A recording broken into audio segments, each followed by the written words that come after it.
नमस्कार दोस्तों, कैसे हैं आप सब। उम्मीद है कुशलपूर्वक होंगे। दोस्तों फिर मैं आ गया हूँ एक नए वीडियो के साथ। आप देख रहे हैं आप सबका फेवरेट एस्ट्रो कथा व्यास यानी कि AKVR चैनल। दोस्तों आज मैं लाया हूँ गणपति जी से संबंधित वीडियो। कई लोगों ने डिमांड की थी कि गणपति जी के बारे में कुछ विशेष बात बताइए, तो अच्छा मौका भी था। बहुत जल्दी गणेश उत्सव आने वाले हैं, इसके बारे में चर्चा करेंगे। कोई लोग कुछ भी कहें कि भी हम इतने बड़े गणपति जी के भक्त हैं, इतना सब कुछ करते हैं, परंतु वास्तव में देखा जाए तो गणपति जी के 8 रूप जो हैं मुख्य रूप से, जिसको अष्टविनायक बोलते हैं, वो सौभाग्य से भारतवर्ष के अंदर ही हैं और भारतवर्ष के भी एक प्रांत के अंदर ही, अर्थात पुणे से लेके आपका कुल मिनिमम 10 किलोमीटर और मैक्सिमम पुणे से 111 किलोमीटर के आसपास के अंतराल में 8 गणपति जी के विशेष मंदिर हैं। गणपति जी के नाम आते हम लोग मुंबई को देखते हैं सिद्धिविनायक, और वास्तव में वो कोई सिद्धपीठ में नहीं आता है ना। देखिए गणेश जी होते हैं, फिर विज्ञान के लिए बातें मैं बता रहा हूँ। तो हम चलते हैं पहले गणपति जी के पास। ये हैं हमारे मयूरेश्वर गणपति जी, जो कि मोरगांव में, मोरगांव महाराष्ट्र का एक गांव है। तो उनकी बहुत बड़ी महिमा है ना, जो हम लोग बोलते हैं गणपति बाप्पा मोरिया। ध्यान दीजिएगा, उसका रीज़न भी यही था। मोरिया मोर गांव वाले, मयूर गांव वाले, शब्द था मयूरिया। ध्यान दीजिएगा, करते करते मोरिया हो गया। जैसे मयूर को मोर बोलते हैं, ठीक उसी तरीके से मोर गांव का ही नाम है, तो वहाँ पर उस गांव के कारण मोरिया बोलते हैं हम लोग गणपति जी को, है ना। तो इसी तरीके से आगे बढ़ते हैं। एक बार प्रेम से जय जयकार तो बनता है ना, बोलिए मयूरेश्वर गणपति भगवान की जय। उसके बाद आगे बढ़ते हैं। आगे हैं चिंतामणि, जो कि थेऊर में गांव है, वहाँ पे हैं। तो ये भी महाराष्ट्र में ही पड़ता है। और तीसरे नंबर पे पर जयकार हर चीज़ में ना, बोलिए चिंतामणि गणपति की जय। उसके बाद चलेंगे श्री महागणपति, है ना, ये रांजणगांव में है। इनकी बहुत बड़ी महिमा है। तो उसके बाद सिद्धिविनायक, बीच में आपको देख रहे होंगे कि मैं दर्शन भी करा रहा हूँ हाथों हाथ, तो आप दर्शन भी करते रहिएगा। सिद्धिविनायक वास्तव में सिद्धटेक एक जगह है, वहाँ के हैं गणपति जी, है ना। अब सिद्धिविनायक हम मुंबई वाले मानते हैं, ठीक है, मुंबई की तो प्रांत है, मुंबा देवी का क्षेत्र है, वो प्रणाम करना चाहिए। परंतु सिद्धिविनायक वास्तव में सिद्धटेक गांव है, वहाँ के हैं, वो भी नियर अबाउट है। तो एक बार जय जयकार, बोलिए सिद्धिविनायक भगवान की जय। और फिर हम आगे बढ़ते हैं। विघ्नेश्वर भगवान, है ना, विघ्नेश्वर भगवान गणपति जी का बड़ा प्रिय नाम है। तो विघ्नेश्वर भगवान ओझर एक जगह है महाराष्ट्र में, वहाँ के हैं ये, वहाँ पे पड़ता है इनका सिद्धपीठ मंदिर। तो हाथों हाथ मैं आप लोगों को दर्शन भी कराने का प्रयास कर रहा हूँ। बोलिए विघ्नेश्वर भगवान की जय। उसी तरीके से एक है गिरिजात्मज, यानी गिरिजा माता पार्वती जी का नाम है, आत्मज पुत्र। तो ये भी लणियाद्रि में है, ये भी महाराष्ट्र में ही है ना। तो उसके बाद बल्लालेश्वर पाली महाराष्ट्र में ही एक जगह है। तो ये क्या है कि ये वाकई में एक बल्ला नाम के एक भक्त थे, उनके बेस पे उनका नाम पड़ा हुआ है गणपति जी का। तो उनकी भी जय जयकार करते हुए आगे बढ़ेंगे। बोलिए बल्लालेश्वर भगवान की जय। फिर वरद विनायक, है ना, यथा नाम तथा गुण वाले हैं सारे गणपति जी के। वरद विनायक इसलिए नाम पड़ा है कि वरदान में सर्वाग्रगण्य है ना। तो ये भी महाराष्ट्र में ही है। बोलिए वरद विनायक गणपति भगवान की जय। आइए अब चलते हैं गणेश चतुर्थी की पूजा को लेके ना। और बीच में यहाँ पे बता दूँ मैं आपको, यदि आपने मेरे चैनल को सब्सक्राइब नहीं किया, पहली बार मेरे चैनल में आ रहे हैं, सब्सक्राइब कर दीजिए यार, क्या जाता है, कोई चार्ज नहीं लगना। इससे ये होगा कि मैंने तो यूट्यूब से ये पता चला था कि सब्सक्राइब अगर आप करते हो तो आपके आसपास के क्षेत्र के लोगों के मोबाइल में भी वो वीडियो क्लिक होगा, तो जिससे और लोगों को लाभ होगा। तो दर्शन करते करते आगे बढ़ते हैं। आइए जल्दी से वीडियो को आगे बढ़ाते हैं। शेयर भी कर दीजिए, सब्सक्राइब कीजिए, खूब देखिए, फैलाइए। ये वीडियो धरोहर है, मुझे तो यह विश्वास है, क्योंकि मैंने बहुत सारे यूट्यूबर्स के चैनल देखे, इतना खुल के कोई नहीं बताया था, अपना काम किया और सीधा। अब आज का वीडियो थोड़ा सा लंबा इसलिए भी बनने वाला है कि गणेश चतुर्थी का व्रत पूजन कैसे करना है, गणपति की स्थापना कैसे करनी है, और गणपति की विसर्जन कैसे करना है, यहाँ तक का सब एक साथ लेके चल रहा हूँ। देखिएगा ज़रूर, बोर मत होइए। परंतु देखिए ना, जिस टाइम आप बच्चे थे, पढ़ाई में मन नहीं लगता था ना, बोर होते थे, बस यही है। अच्छी बात है, बोर तो कर देती है, पर काम यही आने वाली है सारी ज़िंदगी। छोड़िए, ज़्यादा भाषण नहीं देना है, प्रवचन तो आप हमारी भागवत कथा इत्यादि में सुनते ही रहते हो, या हम सीधे काम की बात करेंगे। आइए, गणपति पूजन में भी जैसे आप लोग पहले से करते आए रहे ना, वही करना है ना। केवल गणपति स्थापना नहीं कर रहे हो तो गणेश जन्म ही आपको मनाना है, तो घर पे गणेश लक्ष्मी जी सबके होते हैं। केवल गणेश जी की प्रतिमा को लेकर उनको स्नान इत्यादि से गणेश चतुर्थी वाले दिन स्नान कराइए प्रारंभ में। उसके बाद पूजा की थाली में जैसे और पूजन में हम लोग सामग्री बताते हैं कि जैसे जल, दूध, दही, शहद, घी, बूरा, है ना, और उसके बाद वस्त्र, कलावा इत्यादि। और वस्त्र भी, जो गणपति जी छोटे होते हैं घर पे, उनको वस्त्र भी पहनाया जाता है। तो वस्त्र के बाद चंदन, रोली, सिंदूर ज़रूर चढ़ाइएगा। सिंदूर चढ़ाने से सौभाग्य तो बढ़ता ही है माताओं बहनों, परंतु आप भी सौभाग्यवती तो होती हो, सिंदूर चढ़ाने से आपके पति भी सौभाग्यवान हो जाएंगे। तो दोनों का ही लाभ है ना। सिंदूर गणपति जी को बहुत प्रिय है। तो सिंदूर के बाद थोड़े चावल, फूल के बाद दुर्वा जरूर चढ़ाना, दूब घास, है ना, दूब घास चढ़ाइए। और गणेश अथर्व शीर्ष एक ऋग्वेद में कुछ मंत्रों का यह सूक्त है। आपके पास कोई योग्य ब्राह्मण हो तो हर मंत्र की एक पद से दुर्वा दल अर्पण करना है। ज़्यादा बड़ा नहीं है, 10, 20, 50 दुर्वा लगेंगे आपकी, इससे ज़्यादा नहीं लगने के ना। तो ऐसे आप पूजन करें, ठीक है। पूजन करने के बाद, दुर्वा चढ़ाने के बाद फिर धूप, दीप, मिष्ठान, लड्डू का भोग है। मिष्ठान के बाद पान, लौंग, इलायची, सुपारी, ऋतु फल में भी विशेष ध्यान दीजिएगा। केला गणपति जी को पसंद है। और एक बात और बता रहा हूँ, गणपति जी बड़े विशेष डॉक्टर भी हैं। कपित्थ जम्बो फलचारो अक्षणम। केला खाएंगे, लड्डू खाएंगे तो क्या होता है, प्रैक्टिकली लैंग्वेज में शुगर होता है। और गणपति जी को कपित्थ कहते हैं, कैथ एक फल होता है, पुराने लोगों को पता होगा, नए लोग भी सीख लीजिए, एक फल होता है। और जम्बू कहते हैं जामुन को, वह भी एक फल। और कैथ और जम्बू, जामुन, ये दोनों फल ऐसे सज्जनों कि ये शुगर को ख़त्म कर देते हैं। जामुन तो बताते हैं ना, तो ये कैथ और जम्बू शायद यही वैज्ञानिक कारण होगा कि गणपति जी को पसंद है। मीठा खाएंगे तो शुगर बढ़ेगा तो ये शुगर की औषधि काम कर जाएगी। तो ध्येय मुझे यही लगता है गणपति जी को। और उसके बाद फल चढ़ाने के बाद क्या बोलते हैं कि एक ऋतुफल, नारियल चढ़ाइए। और नारियल चढ़ाने के बाद कुछ दक्षिणा चढ़ाएं, विशेष अर्घ्य दिया जाता है। ऐसे पूजन करें प्रारंभ में। उसके बाद गणपति जी की आरती के बाद पुष्पांजलि, प्रदक्षिणा, और उनसे प्रार्थना करें रिद्धि सिद्धि के साथ हमारे घर में निरंतर वास करें, यह प्रार्थना करें। उसके बाद आपको क्या करना है ना, जो गणपति स्थापना नहीं की है अभी आपने, केवल जो नित्य प्रति, जो व्रत करने वालों के लिए यह विधान बता रहा हूँ मैं। और उसके बाद आपको क्या करना है कि दिन में व्रत करना है। मैं हर किसी को कहता हूँ, यदि आप व्रत सही ढंग से कर रहे हैं तो फलाहार ही करना। कहते तो हैं कि जी गणेश जी भी लड्डू खाते, हम भी लड्डू खाएं। खाओ, खाना हो, जैसा मन करे वैसे करो, पर व्रत वाली बात आ रही है तो मैं बता चुका हूँ कि स्वयं तो भोजन मत करो, वहाँ अन्न किसी को दो, ठीक है, तब व्रत का वास्तविक फल मिलता है। तो अगर आपका मन नहीं करता या मतलब व्रत कर नहीं पाते फलाहार में, तो कोई बात नहीं, एक समय भोजन कर लो, ठीक है। तो पर वो भोजन कब करना है एक समय का, यह बताने वाला हूँ मैं। यहाँ आरती पुष्पांजलि करके प्रणाम की, दिन भर सत्कार्य करके आपने दिन बिता दिया। गणेश जी के भजन इत्यादि करो, माला जाप करो, ओम गंग गणपतये नमः, इस मंत्र का सारे दिन जाप करो। और रात्रिकालीन समय पे, जैसे हमने कहा था पिछले एक वीडियो में, जन्माष्टमी का हमने वीडियो बनाया था, उसमें बताया था कि चंद्रमा को दही से अर्घ्य देना है। ठीक यही काम चंद्रोदय के समय पे, गणेश चतुर्थी को आपको भी यही करना है। चंद्रमा को दही से चांदी के बर्तन में अर्घ्य देकर उसके बाद गणेश जी के प्रसाद से लड्डू से आप व्रत खोले, है ना, ऐसा कर सकते हैं इसमें, ठीक है। व्रत ऐसे किया जाता है। आइए गणपति स्थापना के बारे में चर्चा करते हैं। बहुत लोगों की डिमांड होती है, मैं बार बार क्या, मैंने कहा एक साथ बैठे तो सारे वीडियो हम लोग बना दें अभी, तो इसको भी श्रवण कर लेते हैं।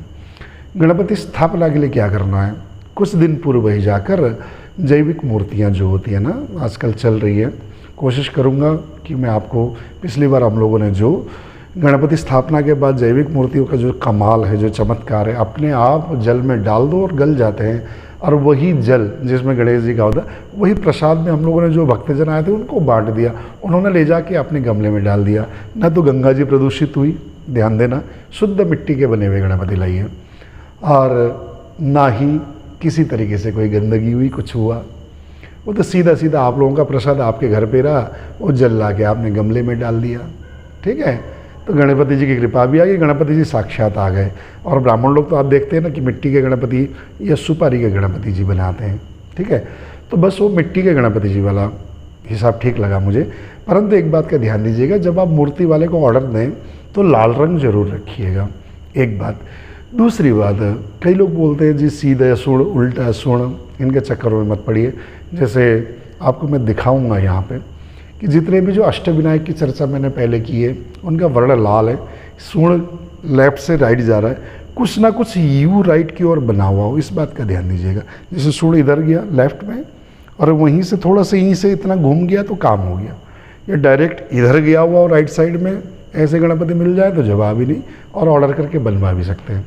खैर, ये आप सब समझदार हैं, फिर भी जो कुछ फॉलोवर्स कहूँ या मेरे परिवार ही हैं, मेरे भाई लोग, वो कहते हैं कि जी आप जो विस्तार से बताते हो ना, हमें आनंद आता है और हमें किसी से पूछने की आवश्यकता नहीं होती। मेरा भी उद्देश्य यही है। बहुत फ़ोन करते हैं, मैंने कहा एक वीडियो बना के डाल देता हूँ तो सब लोगों को मिल जाता है। आइए आगे बढ़ते हैं ना। तो ऐसे गणपति जी को ले आइए आप, ठीक है, कुछ एडवांस दे आइए एक आध दिन पहले मूर्ति वाले को। शुद्ध मिट्टी के बने हुए गणपति जी के लिए निवेदन कीजिएगा। और जैसे अष्टविनायक लाल रंग में नेचुरल प्रतिमा मैंने दर्शन कराने की कोशिश की आप लोगों को, ऐसे थोड़ा सा लाल कलर ज़रूर हो, है ना। सभी जगह ना हो तो कहीं पे भी जैसे मुकुट में डिजाइन डलवा दिया थोड़ा लाल रंग का, ठीक है, माथे का टीका लाल लगवा दिया वहाँ से जो तैयार होके आता है। आप तो पूजन करोगे पर वहाँ से भी पक्का रंग में जो है लाल रंग जरूर होना चाहिए। और सारे गणपति जी लाल मिल जाए तो बल्ले बल्ले, आनंद ही आनंद है ना। क्योंकि सिंदूर पसंद है, सिंदूर वर्णम द्विभुजम गणेशम कहा गया है ना शास्त्रों में।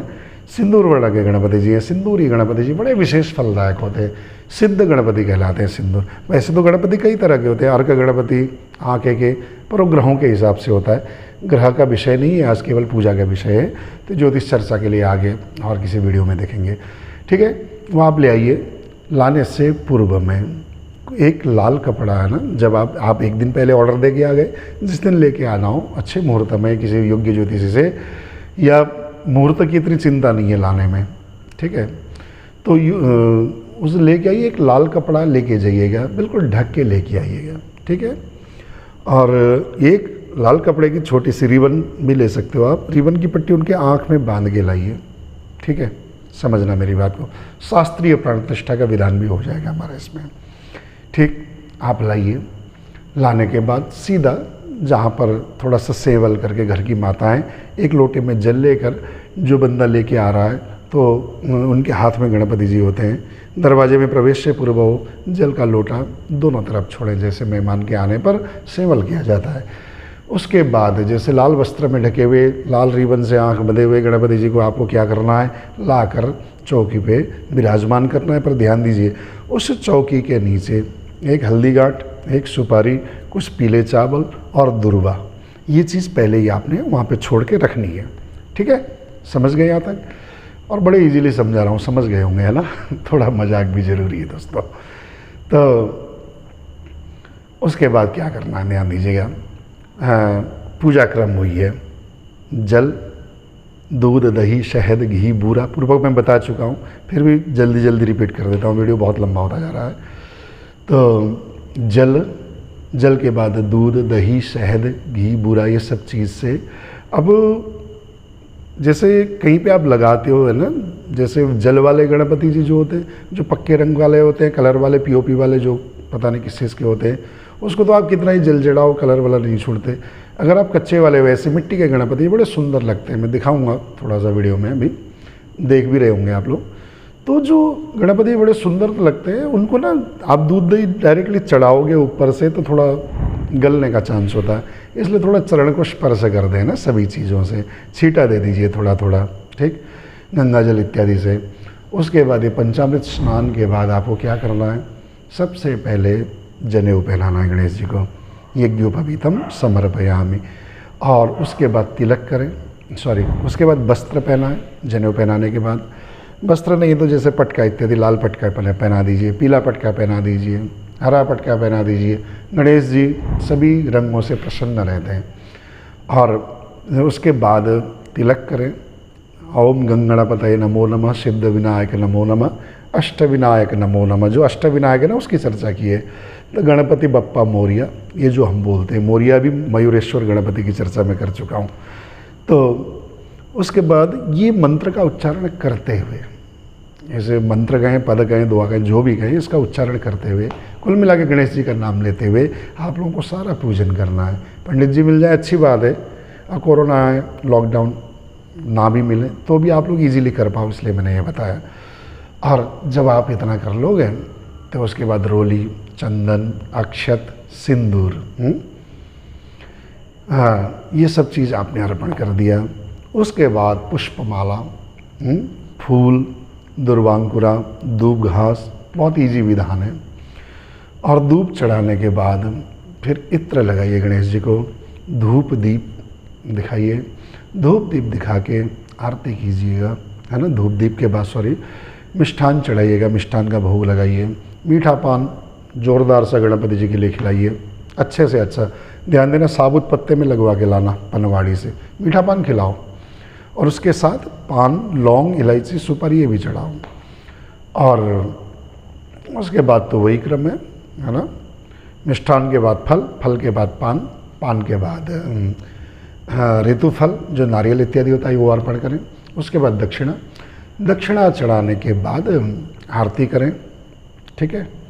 आरती कराने के बाद गणपति जी से कहिए कि प्रभु आप निरंतर रिद्धि सिद्धि के साथ, जब तक मैं विसर्जन नहीं करता, कुछ लोग 3 दिन, 5 दिन, 7 दिन, उसी हिसाब से, तो तब तक आप निरंतर हमारे घर पे रहें, ठीक है। ये निवेदन करें। और नित्य प्रति आपको एक नियम रखना है। हाँ, पूजन क्रम नित्य का यही है, ठीक है। और शाम को भी दीपक जरूर जलाएं। भोजन का नित्य दोनों टाइम भोग लगाएं। जो भी भोजन, शुद्ध भोजन बनाना है। आरती करें सायंकालीन समय पर, सब लोग आरती लें। थोड़ी देर बाद गणेश जी जैसे घर के मेहमान हैं, उन मेहमान के साथ बैठते ना हम लोग, ऐसे ही जब भी आप फ्री हो तो सब परिवार के साथ बैठें, भगवान की चर्चा करें। और इस तरीके से गणपति जी की उपासना आपको नित्य प्रति करना है, ठीक। गलत चीज़ छोड़ दें। वैसे तो आप सब लोग बहुत अच्छे हैं, कुछ उल्टे सीधे चीज़ खाते भी नहीं है, पीते भी नहीं है, बहुत अच्छे हैं। तो कभी कभी ओकेजनली वाले होते हैं कुछ लोग, तो बंद कर दीजिए ना, ठीक है। उस टाइम कोई ओकेजन नहीं चलेगा, सब बंद कर दीजिएगा। नित्य प्रति भगवान गणपति जी का भजन कीर्तन पूजन करके, जितना भी समय ले करके, इसी तरीके से जब तक विसर्जन नहीं करो तब तक इसी तरीके से पूजन करें। अब आइए हम विसर्जन की ओर आगे बढ़ते हैं। क्रम वही है, पूजन वही करना है नित्य प्रति। सामग्री में सब बता चुका हूँ। उसके बाद थोड़े से चावल आप गणेश जी जहाँ विराजमान है वहाँ पे छोड़ दीजिए, ठीक, सब जगह छोड़ दीजिए। अब ध्यान देना, माफ़ी चाहता हूँ दोस्तों, दरअसल साउंड क्वालिटी की वजह से ये क्लिप मैं अलग से जोड़ रहा हूँ, जिससे कि वीडियो पूरा किया जा सके। थोड़ी सी गलती हो गई थी पहले वीडियो रिकॉर्डिंग में, जिसके कारण यहाँ पे दोबारा मैं वो गलती को भुगत रहा हूँ। तो हम थे कि हमने गणेश जी को चावल छोड़ दिए। चावल छोड़ने के बाद जैसे विसर्जन का प्रोसेस में हम लोग पहुँच गए थे। विसर्जन के प्रोसेस में चावल जैसे छोड़ दिया आप लोगों ने, उसके बाद गणेश जी को उठाना है।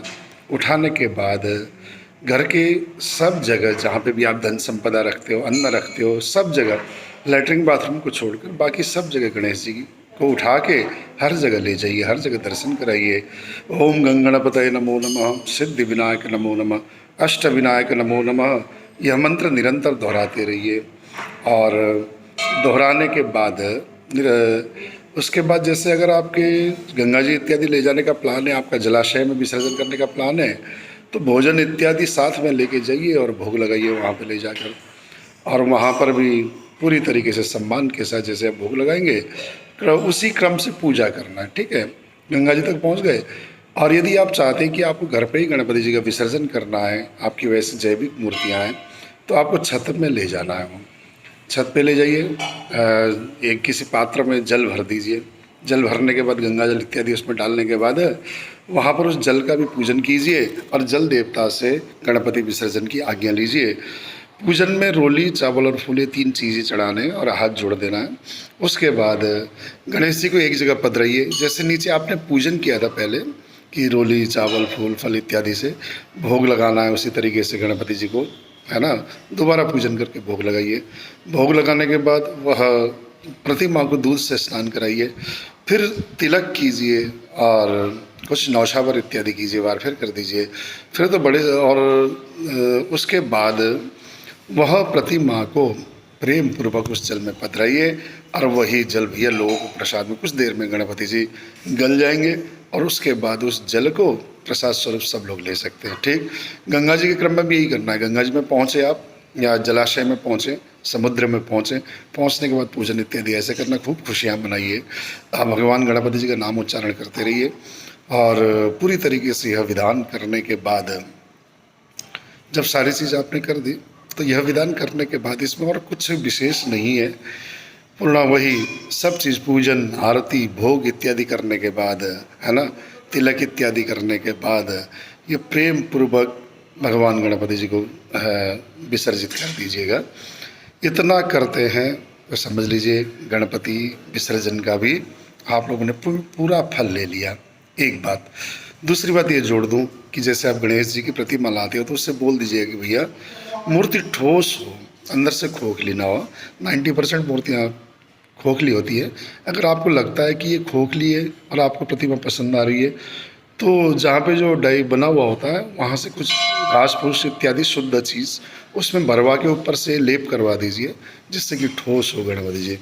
क्योंकि खोखले मूर्तियाँ व्यक्ति को, घर पे वैसे भी खोखले मूर्ति नहीं रखने चाहिए, खोखले मूर्तियाँ व्यक्ति को खोखला करती है और ठोस मूर्तियाँ धन संपदा से युक्त करती है।